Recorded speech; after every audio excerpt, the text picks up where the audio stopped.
It was a rainy Thursday afternoon in London, the kind of cold that slips into your bones and settles there, no matter how many layers you wear. I had just returned from a long shift at the hospital when my phone buzzed on the kitchen counter. Unknown number. I almost ignored it. Almost. Hello. I answered, my voice groggy from exhaustion. Is this Clara West? The voice asked, crisp and direct. Yes, speaking. This is Detective Inspector Graves from the Metropolitan Police. I need to ask you some questions regarding a recent incident involving Mr. Jamie Rowe. The name hit me like a slap. Jamie. My best friend since university. A man I had trusted more than anyone, sometimes more than myself. My loyalty to him was bone deep. If he needed me, I was there. No questions asked. Always had been. Can I ask what this is about? I managed to say, I think it would be best if we spoke in person. Are you available this evening? I agreed, still stunned. The call ended and I stood there, staring at my own reflection in the kitchen window. My mind spun. Jamie was in trouble. Serious trouble. And somehow I was now part of it. By 7, I was sitting across from Detective Graves in a small interview room at a police station in Southwark. He slid a folder across the table. Inside were photographs, printed messages, bank transfers. My name appeared too many times for comfort. Graves leaned in. Miss West, we believe you have unknowingly assisted Mr. Rowe in fraudulent activity over the past 6 months. My breath caught. I blinked hard, as though my eyes were lying to me. Fraud? Jamie? You must be mistaken. Jamie wouldn't do something like this. Graves did not flinch. We have enough evidence to open a formal investigation, and you're involved, whether you realized it or not. The room started spinning. I remembered all the times Jamie had asked me to help him with odd payments, to sign things just for formality, to hold on to packages for a day or two. At the time, I had trusted him blindly, because that was what loyalty meant, or so I thought. And now, that same loyalty was pulling me under. I barely slept that night. Every creak of the house, every gust of wind outside, felt like the echo of my conscience, reminding me of every moment I had stood by Jamie without hesitation. I replayed conversations, reread old messages, and tried to see if there had ever been a sign I had missed. Some kind of clue. But all I found were memories that now felt like lies wearing smiles. The next morning, I called in sick. I couldn't face the hospital, not when the world felt like it had tilted sideways. Instead, I sat in my living room staring at a folder I had pulled from the back of my cupboard. It was old, faded, full of photos of Jamie and me. At university parties, at the beach in Cornwall, sitting on rooftops, watching the sun rise. I remembered when we first met. I had dropped all my books outside the library and Jamie, this tall, scruffy-looking guy with wild eyes and a crooked smile, helped me gather them up. You're studying medicine? Brave soul, he had said, and from that day, we were inseparable. He became my shadow, my anchor, my family away from home. But that same closeness now felt like a trap. I decided I needed to know more. If I was going to protect myself, I had to understand what Jamie had really been doing. I started digging through old emails, transaction receipts, anything that connected us. Patterns started to form. Payments that didn't make sense. A company name I didn't recognize. Camden Consulting. Dozens of payments passed through it, small ones frequent. And many had my name listed as the receiver or verifier. I felt sick. Why had I never asked questions? Why had I been so trusting? Then I remembered something. Jamie had once asked me to go with him to meet someone at a quiet cafe in Hackney. A man in a charcoal suit had joined us, shaking Jamie's hand firmly, but barely glancing at me. They spoke in hushed tones while I sat there sipping tea and scrolling through my phone. I had dismissed it back then. Now I wondered, who was that man? With trembling fingers, I typed Camden Consulting London into a search bar. Nothing came up. No website. No contact details. Nothing. I felt a jolt of fear. It was a front. It had to be. And I had signed things. Stamped things. Trusted someone who had slowly turned me into an accomplice. That afternoon, a letter came through the door. Hand-delivered. No stamp. Inside was a single sheet of paper. "We know you're talking. Be quiet, or we won't be." No name. No address. No signature. And suddenly, my house no longer felt safe. By mid-afternoon, I heard a knock at the door. Not the usual friendly tap from a neighbor. This was firm. Deliberate. When I opened it, a woman stood there, dressed in a charcoal gray coat, her posture sharp and unwavering. "Dr. Morgan, I'm Detective Inspector Ellis from the City of London Police. May I come in?" I stepped aside without saying a word. She didn't waste time. Once seated, she pulled a small notepad from her coat and looked me straight in the eyes. "We're conducting a formal investigation into Jamie Hargrove. I understand you two are close." I nodded, but the words came out brittle. "We were. His name has come up in several reports connected to identity misuse and fraudulent prescriptions. We believe he's been using your credentials, possibly for over 2 years." 2 years. I could hardly breathe. She continued, "Have you noticed anything strange? Patients on your list you don't remember seeing? Prescriptions for medications you never signed off." I had, but I had brushed them off as clerical errors. I told her everything. About the emails, the payments, the odd pharmacy calls I'd received over the past year. She scribbled notes quickly, occasionally glancing up to watch my face. Then she asked something I wasn't prepared for. "Did you ever sign anything for Jamie? Even casually?" I froze. There had been forms. Papers he said were for his taxes or flat lease agreements. I'd signed them without looking back when I thought nothing of it. She leaned back in her seat. "He's clever. That's what makes it so dangerous. People trust him." As she left, she handed me her card. "Call me if you remember anything else. And, Dr. Morgan, stay cautious. This is far from over." I stood at the door long after she'd gone, the wind pulling at the edge of her card in my hand. And in that moment I realized I had no idea who Jamie really was. I barely slept that night. I sat at my desk, surrounded by patient files, prescription records, and every email Jamie had ever sent me. The more I searched, the worse it became. There were discrepancies in at least 40 patient files. Prescriptions for powerful sedatives and painkillers issued under my name. Pharmacies I had never contacted. Addresses I didn't recognize. I had been so consumed with work, with stress, with trust, that I had missed it all. My career, my reputation, my license, all of it now hung by a thread. By sunrise, I called Ellis. I gave her everything. Access to my files, my email login, even the drawer in my flat where I kept signed medical certificates. She listened carefully, thanked me, and promised to update me when they knew more. But I already knew. Jamie had built an entire web of deceit, and I had been the perfect foundation. Later that week, I received a letter from the General Medical Council. I was being formally investigated. Pending the outcome, I was to cease all clinical duties. Suspended. Effective immediately. I stared at the letter for hours. Not even blinking. Just staring. My practice manager, Eleanor, came by that evening.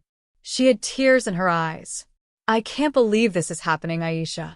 You are always the most careful, the most by the book of all of us." I nodded slowly. "That's why he picked me." She squeezed my hand, but there was nothing comforting about it. Not really.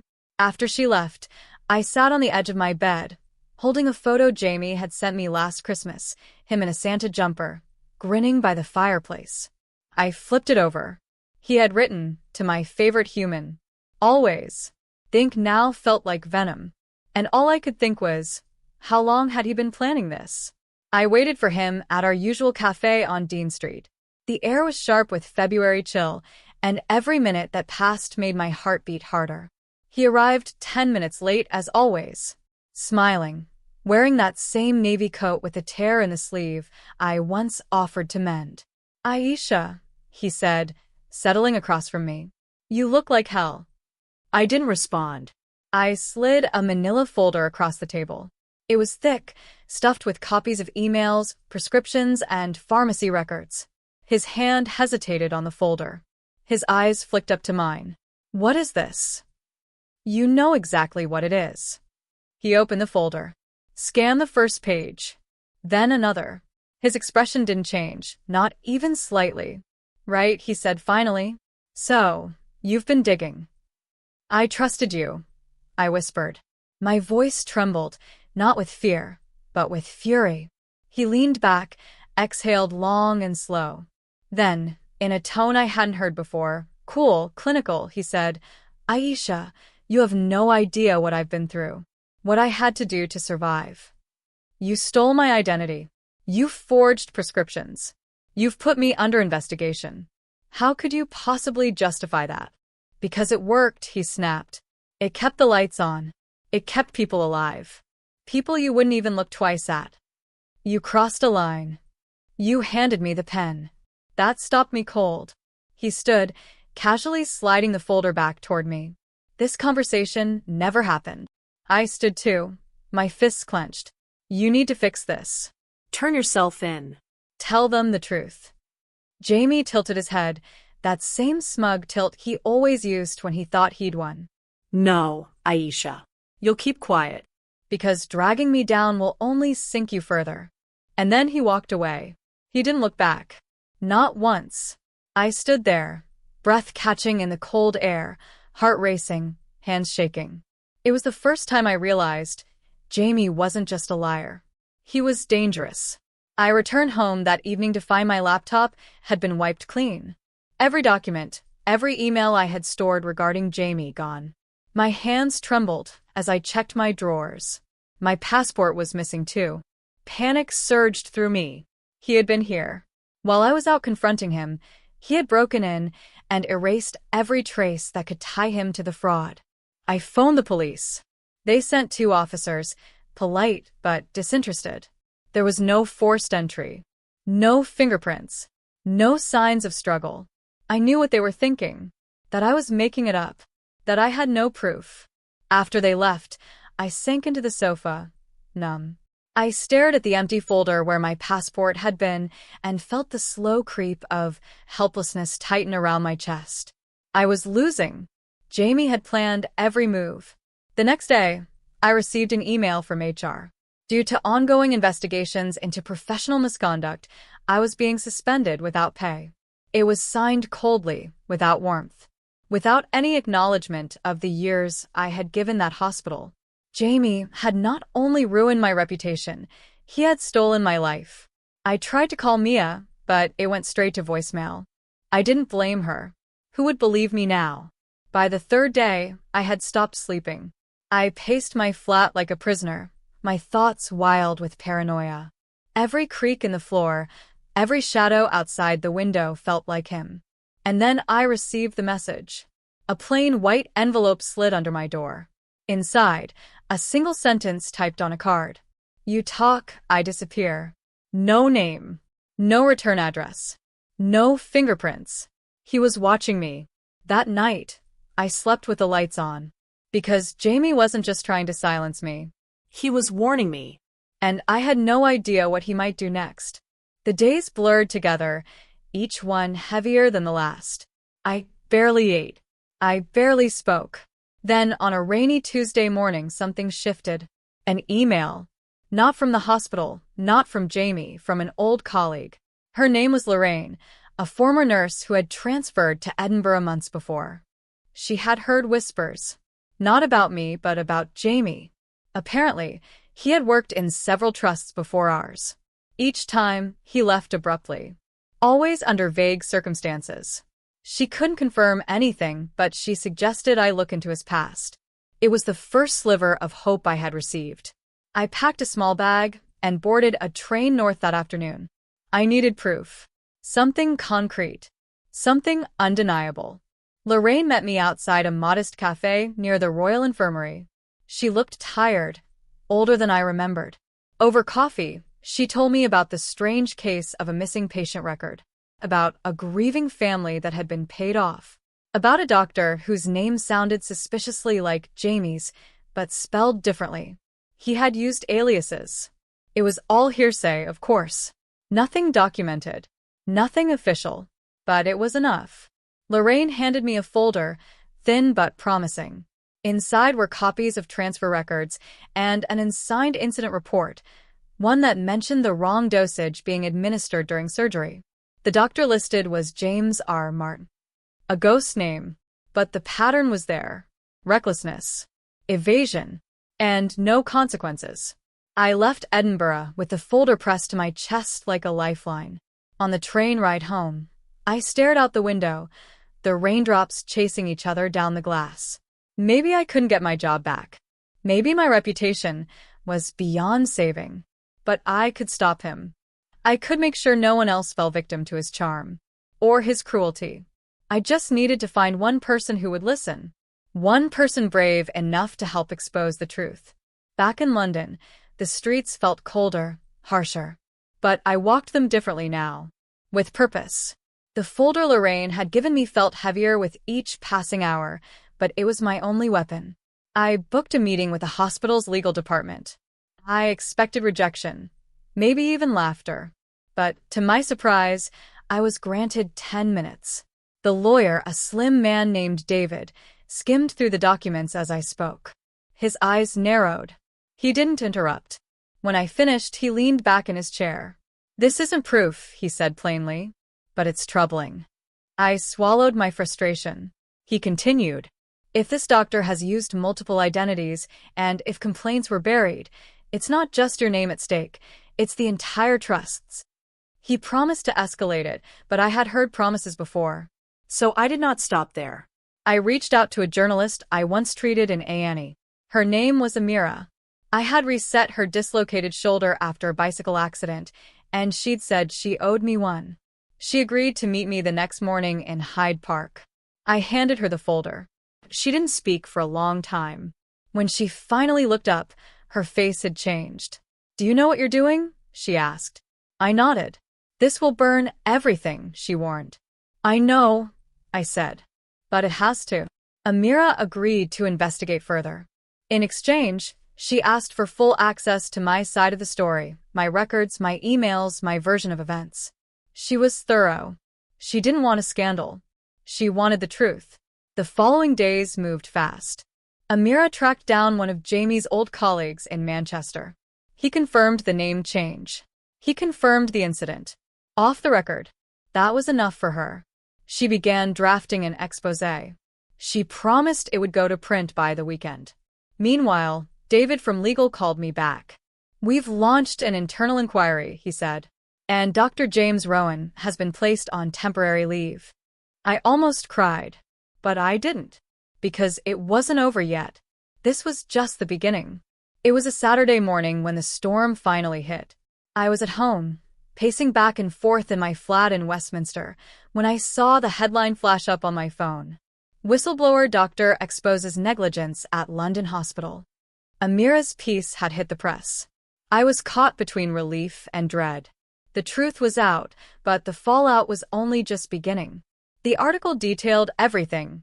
Jamie's identity switch, the multiple complaints that had been brushed aside, the unethical practices in the operating room. But it also included my own story. The pain of my surgery, the trauma, and the realization that my life had been irreversibly altered. The phone rang. It was Lorraine. I saw the article.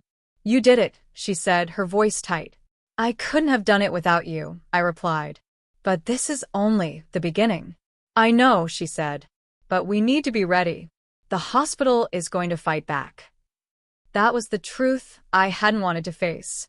Sure enough, within hours, the hospital issued a statement. "We are aware of the claims made against Dr. James Rowan and take these matters very seriously. An internal investigation is underway." At this point, there is no evidence to support the allegations made by the anonymous whistleblower. The words were carefully chosen, but they carried weight. The hospital wasn't denying anything. They were stalling. It wasn't enough to stop the public from talking. The story spread quickly. Social media exploded with comments, news outlets picked up on it, and people started coming forward with their own accounts. But there was another phone call. This time, it was Amira. "I've found something," she said, breathless. "You're not going to believe it, but Jamie wasn't just hiding under different names. I sat up, heart pounding. He has a history. A long one. There's more than one hospital, more than one city. I felt a chill run down my spine. This was bigger than I had ever imagined. There's a pattern, and it goes beyond just surgery. There's something else going on here. I'm getting in touch with a few more people. We're not done yet. The weight of it hit me all over again. It wasn't just my life at stake now. It was bigger. Much bigger. And for the first time, I knew for sure that this wasn't going to be a quick fight. It was a Saturday morning when the storm finally hit. I was at home, pacing back and forth in my flat in Westminster, when I saw the headline flash up on my phone. Whistleblower doctor exposes negligence at London hospital. Amira's piece had hit the press. I was caught between relief and dread. The truth was out, but the fallout was only just beginning. The article detailed everything: Jamie's identity switch, the multiple complaints that had been brushed aside, the unethical practices in the operating room. But it also included my own story. The pain of my surgery, the trauma, and the realization that my life had been irreversibly altered. The phone rang. It was Lorraine. I saw the article. You did it, she said, her voice tight. I couldn't have done it without you, I replied. But this is only the beginning. I know, she said. But we need to be ready. The hospital is going to fight back. That was the truth I hadn't wanted to face. Sure enough, within hours, the hospital issued a statement. We are aware of the claims made against Dr. James Rowan and take these matters very seriously. An internal investigation is underway. At this point, there is no evidence to support the allegations made by the anonymous whistleblower. The words were carefully chosen, but they carried weight. The hospital wasn't denying anything. They were stalling. It wasn't enough to stop the public from talking. The story spread quickly. Social media exploded with comments, news outlets picked up on it, and people started coming forward with their own accounts. But there was another phone call. This time, it was Amira. I've found something, she said, breathless. You're not going to believe it, but Jamie wasn't just hiding under different names. I sat up, heart pounding. He has a history. A long one. There's more than one hospital, more than one city. I felt a chill run down my spine. This was bigger than I had ever imagined. There's a pattern, and it goes beyond just surgery. There's something else going on here. I'm getting in touch with a few more people. We're not done yet. The weight of it hit me all over again. It wasn't just my life at stake now. It was bigger. Much bigger. And for the first time, I knew for sure that this wasn't going to be a quick fight. The days that followed were a blur. The media frenzy intensified as more stories emerged, and the hospital tried, and failed, to maintain control. I didn't sleep much. Every time I closed my eyes, the vision of Jamie in that operating room haunted me. I couldn't help but feel like I was on the precipice of something much larger, something that was out of my control. Amira and I met several times in the weeks that followed, piecing together the evidence. She dug deeper, finding more doctors who had worked with Jamie, doctors who were now starting to speak out. Each new piece of information led us to a new twist, a new thread to pull. But one thing became abundantly clear: Jamie was no rogue surgeon. This was orchestrated. Someone somewhere had been covering for him all along. And then the phone call came. I'd been expecting it, but nothing could prepare me for the voice on the other end of the line. Hello, Rebecca. I think it's time we had a talk. I froze. It was Jamie. I knew what this call meant. He was reaching out because he had to. He knew the walls were closing in, and now he wanted to control the narrative. You've ruined everything, he said coldly. You think this is about me, but it's bigger than that. You don't understand what's at stake. What do you want, Jamie? I asked, my voice barely above a whisper. A truce, he replied. If you stop digging, if you drop everything, we can walk away from this. You won't have to deal with the consequences. I took a deep breath, anger bubbling up inside me. And if I don't, what happens then? There are people who don't want the truth to come out, Rebecca. You've already cost me. Don't make it worse. The silence that followed was heavy, filled with the weight of his threat. I'm not backing down, I said firmly. Not this time. There was a sharp, bitter laugh on the other end. You don't have a choice. The wheels are already in motion. The line went dead. I dropped the phone in disbelief, my hand trembling. I wasn't sure what he meant, but something told me that I wasn't just fighting a corrupt surgeon anymore. I was up against a much larger force. And then, there it was. A message from Amira, sent just moments after my conversation with Jamie. Rebecca, I've got it. We've got him. This goes to the police tomorrow. I stood there for a long moment, the weight of it all sinking in. We had enough. The final piece had been placed into the puzzle. The truth was finally going to be out in the open, and there would be no going back. This battle was far from over. But for the first time in a long while, I felt the smallest spark of hope. For me, for the victims, and for the truth.